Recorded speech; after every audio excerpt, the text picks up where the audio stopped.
हर इंसान चाहता है कि वो खूबसूरत दिखे, लेकिन जब यही खूबसूरती किसी के लिए शाप बन जाए तो सोचिए क्या होगा। आज मुझे अगर किसी से सबसे ज़्यादा नफरत होती है तो वो है मेरी खूबसूरती, क्योंकि इसी खूबसूरती के ऊपर उस डायन का दिल आ गया था। और आज भी जब मैं उसके बारे में सोचता हूँ तो मेरा शरीर डर से कांपने लगता है। मुझे यकीन नहीं था कि मैं बच पाऊंगा, लेकिन मेरी प्रिया ने अपनी जान पर खेलकर मुझे बचा लिया था। प्रिया मेरी हमसफर, जिसके प्यार के आगे उस डायन की एक ना चल सकी। तो आइए जानते मेरी इस घटना को और भी करीब से। दोस्तों, ये बात है साल 2022 की, जब मैं परीक्षा देने के लिए अपने शहर से 200 किलोमीटर दूर प्रयागराज के एक गांव में गया था। क्योंकि आम लड़कों की तरह मेरा भी मन था कि मुझे सरकारी जॉब मिले। इसी वजह से मैं जो भी पेपर आता था भर देता था, ताकि कहीं ना कहीं मुझे सरकारी जॉब मिल जाएगी। यही उम्मीद दिल में लिए मैंने ना जाने कितने एग्ज़ाम दे डाले, लेकिन आज के समय में सरकारी जॉब पाना वैसा ही है जैसे गधे के सर में सींग। मैं इसी उम्मीद में एग्ज़ाम देता चला गया कि मेरी शक्ल की तरह हो सकता हो मेरी किस्मत भी चमकदार हो जाए और कहीं ना कहीं मुझे सरकारी जॉब मिल ही जाए। लेकिन मैं उम्मीद हार चुका था और आखिरी एग्ज़ाम देने प्रयागराज गया था। लेकिन मुझे नहीं मालूम था कि प्रयागराज में मेरे साथ कुछ ऐसा हो जाएगा। नया शहर था और मुझे इस शहर के बारे में अच्छा बुरा कुछ भी मालूम नहीं था, इसलिए मैं एग्ज़ाम से अपने सेंटर एक दिन पहले ही आ गया, जिससे कि मैं यहाँ पर आकर सब कुछ पता कर सकूँ और फिर अगले दिन एग्ज़ाम देकर फिर से घर लौट जाऊँ। तभी मैंने अपनी प्लानिंग को फॉलो किया और घर से निकल गया। ट्रेन का सफ़र था। रात को ट्रेन मुझे 2 बजे प्रयागराज पहुंचा देती। मेरा सेंटर यहाँ से गांव में हुआ था, जो कि 40 किलोमीटर स्टेशन से दूर था। तभी मैं ट्रेन से उतरकर स्टेशन के बाहर आया तो यहाँ का माहौल थोड़ा अजीब लगा, क्योंकि जब आप किसी भी शहर आओ और आपको वहाँ उतरते ही 2 लोग आपस में लड़ते दिखाई दे जाएं, हैरान की बात ये नहीं थी कि वो लड़ रहे थे, बल्कि हैरान की बात ये थी कि वो रात के 2 बजे लड़ रहे थे। मैंने सोचा इसका मतलब यहाँ के लोग बड़े लड़ाकू होंगे। तभी मैंने स्टेशन के बाहर कई टेम्पो वालों को खड़ा देखा और मैंने उनसे जाकर बोला, कालापुर गांव चलोगे भाई साहब? तो कोई भी जाने को तैयार ही नहीं हो रहा था। मुझे बड़ा ही अजीब लगा, लेकिन उससे भी ज़्यादा अजीब तब लगा जब एक टेम्पो पर एक औरत और छोटा बच्चा बैठे हुए थे। मैंने उस टेम्पो वाले से पूछा, कालापुर गाँव चलोगे? तब उसका छोटा बच्चा ये नाम सुनकर रोने लगा। मैंने इस बात को इग्नोर किया और फिर किसी दूसरे टेम्पो वाले से जाकर पूछा। फिर कुछ देर के बाद मुझे एक आदमी मिल गया जो कि कालापुर गांव जाने को तैयार हो गया। देखने में ये टेम्पो वाला काफ़ी ज़्यादा बुजुर्ग और समझदार लगता था। मैं आगे ही बैठ गया और उसने और लोगों को पीछे वाली जगह पर बैठा लिया। मैंने टेम्पो वाले से पूछा, दूसरे सब टेम्पो वाले कालापुर गाँव का नाम सुनकर अजीब सा मुँह क्यों बना रहे थे? उनके चेहरे पर डर साफ झलक रहा था। तभी मेरे टेम्पो वाले ने मेरे हाथ में कोनी मारते हुए कहा, धीरे बोलो। लेकिन जब तक काफ़ी देर हो चुकी थी, क्योंकि मेरे पीछे एक लड़का कालापुर गांव का नाम सुन चुका था और वो तुरंत ही चलती टेम्पो से नीचे उतर गया।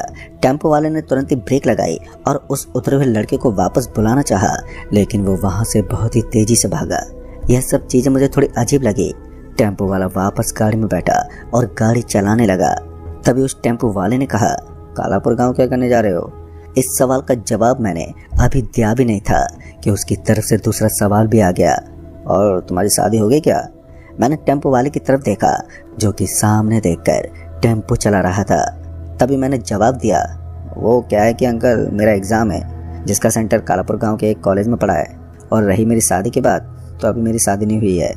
इतना सुनते ही वो टेम्पो वाला, जो कि अभी तक सामने देख रहा था, उसने अचानक से मेरी तरफ अपनी गर्दन घुमाई और बोला, तुम यहीं से वापस घर लौट जाओ, नहीं तो तुम्हारे साथ अच्छा नहीं होगा। इतना सुनकर मैं काफ़ी ज़्यादा हैरान हो गया था। मेरे लाख पूछने के बाद भी उसने वो वजह नहीं बताई। बस वो आखिरी दम तक यही कहता रहा कि यहाँ से वापस लौट जाओ, यहाँ पर एक डायन का साया है। मैंने मुस्कुराते उसे जवाब दिया कि मैं ये सब नहीं मानता, मैं एग्ज़ाम देने आया हूँ और एग्ज़ाम दिए बिना यहाँ से नहीं लौटूंगा। तभी उस ऑटो वाले ने कहा, ठीक है, जैसी तुम्हारी मर्जी, मेरा काम था तुम्हें बताना, जो मैंने तुम्हें बता दिया, लेकिन फिर भी मैं तुम्हें एक बात बताना चाहूँगा। मैंने अपनी गर्दन फिर से टेम्पो वाले की तरफ की तो उसने बताया कि तुम जानते भी हो इस गांव का नाम कालापुर गांव नाम क्यों पड़ा है? क्योंकि यहाँ पर काली शक्तियों का राज है। अभी तुमने देखा नहीं कि किस तरीके से कालापुर गांव का नाम सुनकर मेरी टेम्पो से एक लड़का उतर कर भागा, और इतना सब कुछ देखने के बावजूद भी तुम इस गांव में जा रहे हो। अब मैं तुम्हें बहादुर कहूँ या बेवकूफ़, समझ नहीं आ रहा। इतना बोलते ही टेम्पो वाले ने गाड़ी पर ब्रेक लगाई और बोला, लो तुम कालापुर गांव पहुंच गए। मैं टेम्पो से नीचे उतरा और पहले तो इधर उधर देखने लगा। बिल्कुल सुनसान रोड पड़ी थी और टेम्पो वाला अपना पैसा लेकर वहां से चला गया। रोड के किनारे पर एक खंबा लगा हुआ था जहां पर लिखा हुआ था कालापुर गांव। उसी एरो को देखकर मैं गांव की तरफ बढ़ा। रास्ता काफ़ी सुनसान था। वो तो शुक्र की बात है कि वहाँ पर लाइट के लिए खंबा लगा हुआ था जिस पर सरकारी ट्यूब लाइट लगी हुई थी। मैंने अपने मोबाइल पर टाइम देखा जो कि सुबह के 4 बज चुके थे। मुझे रहने के लिए घर चाहिए था, लेकिन यहाँ का माहौल देखकर ऐसा नहीं लग रहा था कि कोई रहने के लिए किराए पर घर देता होगा, क्योंकि दूर दूर तक ज़्यादा घर मौजूद ही नहीं थे। मैं गांव के अंदर की तरफ बढ़ता हुआ चला जा रहा था, लेकिन ठंडी चलती हल्की हवा मुझे नींद भी दिला रही थी। कुछ दूर जाने के बाद मुझे एक घर के बाहर एक आदमी दातून करता हुआ दिखाई दिया। मैं तुरंत उसके पास पहुंचा और बोला, भाई साहब क्या मुझे यहाँ पर रहने की जगह मिल जाएगी? मैं एग्ज़ाम देने आया था, लेकिन यहाँ दूर दूर तक तो कोई होटल भी दिखाई नहीं दे रहा है। तभी उस आदमी ने मुझे ऊपर से नीचे तक देखा और बोला, क्या ज़रूरत थी यहाँ आने की? बेमतलब का जोखिम उठाना पसंद है तुम्हें? यहाँ आते वक्त किसी ने तुम्हें मना नहीं किया कि वहाँ एग्ज़ाम देने मत जाओ? इस गांव का नाम सुनकर तो आधे लड़के तो स्टेशन से घर लौट जाते हैं, लेकिन अब क्या बोलूँ तुमको। उस आदमी की ये सब बात सुनकर मुझे अजीब तो लगा, लेकिन मैंने फिर उससे वही सवाल किया, क्या मुझे यहाँ कोई रहने के लिए घर मिल जाएगा? फिर मेरी बात सुनकर उस आदमी ने अपना सर हाँ में हिलाया और मुझसे कहा, हाँ मिल तो जाएगा, लेकिन तुम्हें यहाँ से थोड़ी दूर जाना होगा। यहाँ से आगे तुम्हें एक जंगल का रास्ता दिखाई देगा। उस रास्ते पर गलती से भी मत मुड़ना, क्योंकि वहाँ पर एक डायन है जो कि कुंवारे लड़कों से प्यार करने लगती है, और तुम तो काफ़ी खूबसूरत भी दिख रहे हो। खैर तुम यहाँ से बिल्कुल सीधा जाना, तुम्हें वहाँ पर एक होटल मिल जाएगा। उस आदमी की बात सुनकर पहले तो मैंने उसका शुक्रिया कहा और मैं वहाँ से निकल गया। कुछ दूर सीधा चलने के बाद मुझे एक जंगल का रास्ता दिखाई दिया।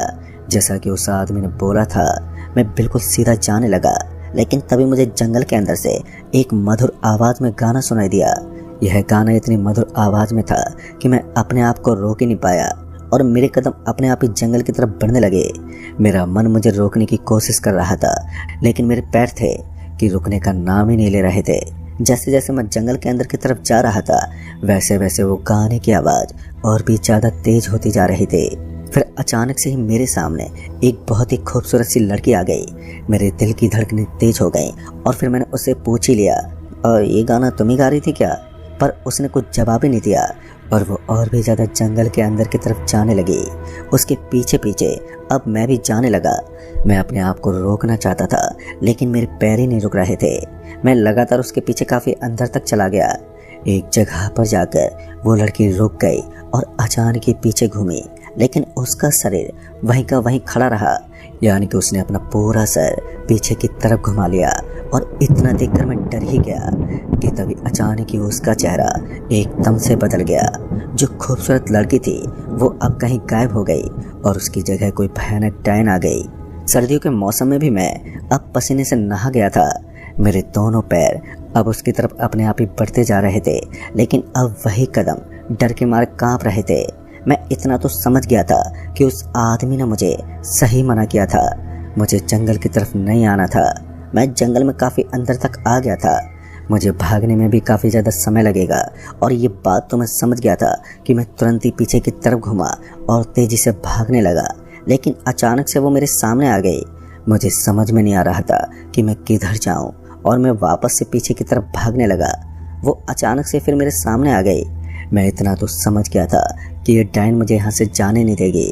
फिर मुझे जितने भगवान के नाम याद थे मैं मन ही मन याद करने लगा, लेकिन फिर भी वो डायन थी जो कि मेरे पीछा छोड़े नहीं रही थी। मुझे लगा था मेरा आज खेल ख़त्म हो जाएगा, लेकिन फिर उसकी तरफ से कहा गया कि तुम मुझे पसंद आ गए हो, मुझे तुमसे प्यार हो गया है। इतना सुनते ही मेरी हालत और भी ज़्यादा ख़राब हो गई थी। एक डायन को मुझसे प्यार हो गया, और अब क्या होगा? मेरे मन में बस यही सब सवाल चल रहे थे। वो धीरे धीरे मेरे और भी करीब आ रहे थे। मैं वहाँ से भागना चाहता था, पर मेरे कदम अपने आप ही वहाँ पर जम से गए थे। ये बात अच्छे से मैं समझ गया था कि मैं कहीं भी नहीं जा सकता जब तक कि वो डायन नहीं जाएगी। मैंने उसकी पूरी बात सुनी। उसके उल्टे पैर देखकर अब मुझे उल्टी आ रहे थे, क्योंकि वो पैर काफ़ी ज़्यादा गंदे थे। डैन के पास से गंदी सी बदबू भी आ रही थी। तभी मैंने अपना दिमाग चलाया और उस डैन से बोला, ठीक है तुम मुझसे प्यार करती हो ना, मैं अपना जवाब तुम्हें एग्ज़ाम के बाद सुनाऊंगा, क्योंकि मेरा यहाँ पर एग्ज़ाम होने वाला है और मैं एग्ज़ाम देने ही यहाँ पर आया था और मुझे नहीं मालूम था कि ऐसा कुछ मेरे साथ हो जाएगा। इसलिए पहले मैं एग्ज़ाम दूंगा, फिर लौट कर यहाँ पर आऊँगा और फिर बात करेंगे। तभी वो डायन मेरी तरफ घूर कर देखने लगी और बोले, मुझे बेवकूफ़ मत समझो, मुझे मालूम है तुम यहाँ से जाने के बाद वापस नहीं आओगे, इसलिए मैं तुम्हें यहाँ से कहीं नहीं जाने दूंगी जब तक कि तुम मेरे नहीं हो जाते। इतना सुनकर मैं ये तो समझ गया था कि यहाँ से बचकर जा पाना काफ़ी ज़्यादा मुश्किल लग रहा है और मैं ये बात भी बहुत अच्छे से जानता था कि डायन से जीत पाना मेरे बस की बात नहीं है। तभी उस डायन ने कहा, मैं तुम्हें जाने नहीं दूंगी, तुम सिर्फ और सिर्फ मेरे हो। अब धीरे धीरे करके आसमान में रोशनी भी हो रही थी और तभी एक आदमी अपनी बकरियों को लेकर जंगल में चराने आ गया। इस आदमी की आहट पाकर वो डायन यहाँ से गायब हो गई।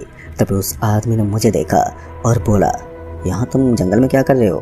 तभी मैंने उसकी तरफ देखा और जवाब दिया, मैं रास्ता भटक गया था। इतना सुनकर उस आदमी ने कहा, कोई बात नहीं, तुम्हें जंगल के बाहर तक मैं छोड़ देता हूँ। वो आदमी अपनी बकरियों को वहीं पर छोड़कर मुझे जंगल से बाहर छोड़ने तक आ गया। मुझे एहसास हो रहा था कि मेरा वो डायन पीछा कर रही है, लेकिन उस आदमी के साथ होने की वजह से वो सामने नहीं आ रही। मैं जल्दी से जल्दी जंगल से बाहर निकल जाना चाहता था और इस काम में मेरी उस आदमी ने मदद भी की जो कि बकरी चराने आया था। मैं जंगल से बाहर निकलकर बिल्कुल सीधा चलता गया और मुझे कुछ दूर जाने के बाद एक होटल दिखी। मैं होटल के अंदर गया और कमरा लिया और सिर्फ जंगल में हुए हादसे को सोच रहा था। अब मुझे कुछ भी समझ में नहीं आ रहा था कि ये डायन मेरा क्या करेगी और मैं इससे पीछा कैसे छुड़ाऊं, क्योंकि उसने साफ साफ ये बोल दिया था कि मैं तुम्हें अपने से दूर नहीं होने दूंगी। यह बात अगर कोई नॉर्मल लड़की भी बोल देती तो भी वो अपनी आखिरी कोशिश तक हमें अपने साथ ही रखती है, लेकिन यहाँ तो उस डायन ने बोला था।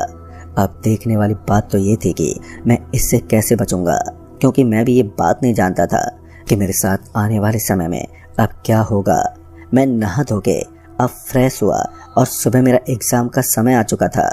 एग्ज़ाम देकर आने के बाद मैं रूम पर ही बैठा हुआ था। एग्ज़ाम भी अच्छा नहीं दे पाया था क्योंकि आंसर शीट के आगे बार बार उसी डायन का चेहरा आ रहा था जो कि मुझे रात को जंगल में दिखाई देती। मुझे मेरी प्रिया से जब प्यार हुआ था तो वो भी मुझे नज़र नहीं आई थी।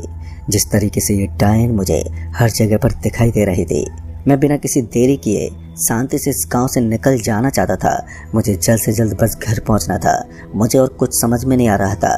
तभी मैंने सोचा कि मैं तुरंत ही होटल से अपना सारा सामान ले लेता हूँ और घर के लिए रवाना हो जाता हूँ।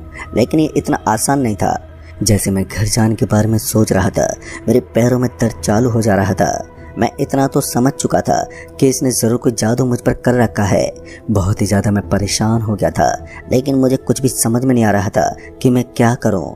बहुत ही कोशिश की कि मैं कालापुर गांव से बाहर निकलकर अपने घर किसी तरफ पहुंच जाऊं, लेकिन मेरे पैर का दर्द जो था वो कम होने का नाम ही नहीं ले रहा था। मैं इतना तो समझ गया था कि उस डायन की वजह से ही ये सब हो रहा है और वो मुझे यहाँ से जाने नहीं देगी, लेकिन बचने का भी मुझे कोई रास्ता नहीं पता था। मुझे ऐसा महसूस होने लगा था कि जैसे मेरे साथ साथ कोई है। मैंने अपनी लाइफ पार्टनर प्रिया को फ़ोन लगाया और मेरे साथ हुई सारी घटना को उसे डिटेल में बताया। उसने तुरंत इस बात को सुना और कहा कि तुम वहीं पर रुको, कुछ करने की ज़रूरत नहीं है, मैं भी वहीं पर आती हूँ। मैं अकेला काफ़ी ज़्यादा अब परेशान हो रहा था, इसलिए मैंने प्रिया को आने के लिए बोल दिया और उसको अपनी लाइव लोकेशन भेज दी। शाम के 4 बजे तक प्रिया भी मेरे पास आ चुकी थी। मेरी हालत देखकर उसको बड़ा अफसोस हुआ क्योंकि उसने मुझे इतना निराश इससे पहले कभी नहीं देखा था। मैं उस डायन को देखने के बाद ये तो समझ गया था कि इससे बच पाना अब मेरे लिए बहुत ही मुश्किल होगा, लेकिन मुझे जगह जगह पर प्रिया ने संभाला था। तभी प्रिया ने मुझे बताया कि उस डायन से बचकर भाग पाना नामुमकिन है। हमें रात को फिर जंगल जाना होगा और उस डायन से मिलकर बात करनी होगी। ये थोड़ा मुश्किल काम था और इसमें खतरा भी था, लेकिन बचने का सिर्फ यही एक रास्ता था। प्रिया की ये बात सुनकर मैं बिल्कुल खामोश था। मैंने कहा, तुम जितना अच्छा उसे समझ रही हो वो उतनी अच्छी नहीं है, वरना ऐसे ही वो डायन थोड़ी ना बन जाती। खैर मैंने ये फैसला किया कि मैं प्रिया की बात सुन लूँगा क्योंकि मेरे पास इससे अच्छा कोई आइडिया नहीं था। रात को सूरज डूबा। तकरीबन 8 बजे हम लोग होटल से निकलकर जंगल की तरफ बढ़े। हमने इस बात का खास ख्याल रखा था कि हमें जंगल की तरफ जाते हुए गांव का कोई भी आदमी ना दिखे, क्योंकि मामला जब आगे बढ़ जाएगा तो फिर पूरे गांव में चर्चा होने लगेगी और लोग अपनी अपनी तरह की राय हम दोनों को सुनाएंगे। तभी मैं और प्रिया जंगल के अंदर की तरफ गए जहाँ पर मैं उससे मिला था। मैं वहीं पर पहुँच गया, लेकिन मुझे वो कहीं भी नज़र नहीं आ रही थी। मैंने उसको बहुत ही आवाज़ दी, लेकिन वो मुझे कहीं भी नहीं दिखी। हम काफ़ी देर तक वहाँ उसका इंतज़ार करते रहे, लेकिन जब लाख कोशिश करने के बाद भी वो नज़र ही नहीं आई, तो उसके बाद हम लोग जंगल से बाहर निकलकर होटल की तरफ चले गए। हमने खाना ऑर्डर किया और खाना खाकर इसी पर चर्चा करने लगे। मैं काफ़ी ज़्यादा परेशान भी था, क्योंकि हमने जो प्लानिंग की थी वो प्लानिंग कहीं ना कहीं फेल होती हुई दिखाई दे रही थी। इसी के चलते हुए मैं अपने बिस्तर पर लेटकर इसी बात को सोच रहा था कि आखिर मैं यहाँ से कैसे जाऊँगा। इसी बीच में सो गया। तभी रात को मुझे सपने में वही टैन दिखाई दी जो कि मुझे जंगल की तरफ बुला रही थी। मैं तुरंत ही डर के उठ गया। मैं बिस्तर पर बैठकर हाँफ रहा था। तभी प्रिया की भी आंख खुल गई। उसने मुझे इस हाल में देखा और पूछा, क्या हुआ? तब मैंने उसे बताया कि वो मेरे सपने में आई थी और मुझे जंगल में बुला रही है। मैंने अपने मोबाइल में समय देखा तो रात के तकरीबन 3 बज चुके थे। तभी मैंने और प्रिया ने हम दोनों ने फैसला किया कि हम जंगल की तरफ वापस जाएंगे और उस चुड़ैल से मिलकर बात करेंगे। मैं और प्रिया होटल से निकले। काउंटर पर बैठा इंसान हमें बड़े हैरानी से देख रहा था, क्योंकि रात के 3 बजे कोई भी होटल से निकलकर बाहर जाएगा तो लोग अजीब से तो देखेंगे। हम दोनों उसे घबराए हुए भी नजर आ रहे थे। फिर कुछ देर के बाद हम जंगल की तरफ बढ़े और उसी जगह पर पहुंचकर मैंने देखा कि वहां पर वो डैन मौजूद है। उसने प्रिया को देखकर बोला, ये कौन है? तभी मैंने प्रिया के बारे में बताया। और वो क्या है कि मैं और प्रिया एक दूसरे से प्यार करते हैं और हमारे घर वाले हमारी शादी भी करवाना चाहते हैं। यही सब बात मैं तुमको बताना चाहता था, लेकिन वहाँ पर उस वक्त वो बकरी वाला आ गया, वरना ये बात तो मैं तुम्हें उसी वक्त बता देता। इतना सुनते उस डैन को गुस्सा आ गया और उसने गुस्से में कहा, मुझे इससे कोई फ़र्क नहीं पड़ता कि तुम दोनों एक दूसरे से प्यार करते हो। मैं सिर्फ तुम्हें चाहती हूँ और सिर्फ तुम मेरे हो, और मैं इसका तुम्हें नहीं होने दूंगी। ये बात सुनकर मुझे इतना तो समझ में आ गया था कि शायद अब मेरी प्रिया से शादी नहीं होगी। लेकिन तभी प्रिया ने कहा, देखो तुम इससे प्यार करती हो, ये बात सही है, इसमें कुछ गलत भी नहीं है, लेकिन तुम ये भी तो देखो कि सामने वाला तुमसे प्यार करता है या फिर नहीं। इतना सुनकर डैन थोड़ी देर के लिए खामोश हो गई। फिर उस डैन ने कहा, उससे मुझे कुछ नहीं लेना देना, ये सिर्फ मेरा है, मुझे इतना मालूम है। तभी प्रिया ने कहा, देखो मैं अपने राज को किसी को नहीं दे सकती। इतना कहते ही वो डैन फिर से गुस्से में आ गई। तभी डैन और प्रिया के बीच इतनी ज़्यादा बहस होने लगी कि वो दोनों आपस में लड़ने पर उतारू हो गए। और इसी बीच में बिल्कुल खामोश था और वो दोनों आपस में ही मुझे लेकर लड़ रहे थे।